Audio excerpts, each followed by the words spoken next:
Opisyal lang ang bahagi ng Star Magic ang award-winning actress na si Janine Gutierrez na lalo pang nagpatibay sa kanyang pagiging ganap na kapamilya.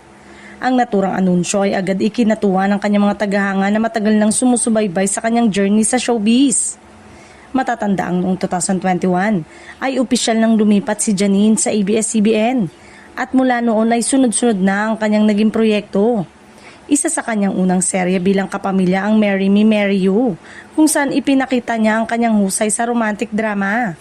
Mas lalo pa niyang pinabilib ang publiko sa kanyang pagganap sa Dirty Linen na naging malaking hit at nagbigay sa kanya ng mas matinding pagkilala bilang isang seryosong aktres.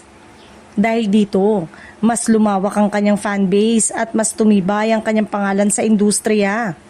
Hindi rin nagpahuli ang kanyang proyekto na Lavender Fields, kung saan muli niyang ipinamalas ang kanyang versatility at kakayanang umarte sa iba't ibang klase ng karakter. Ang mga proyektong ito ay nagsilbing patunay na kaya niyang makipagsabayan sa mga nangungunang artista ng kanyang henerasyon. Ngayong nasa ilalim na siya ng Star Magic, inaasahang mas marami pang oportunidad ang darating kay Janine, kabilang na ang mas malalaking teleserye, pelikula at endorsement. Kilala ang ahensya sa paghubog ng mga artista tungo sa mas matagumpay na karera.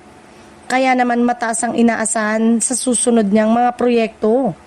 Sa kabila ng kanyang mga tagumpay, nananatiling grounded si Janine at patuloy na nagpapakita ng dedikasyon sa kanyang craft.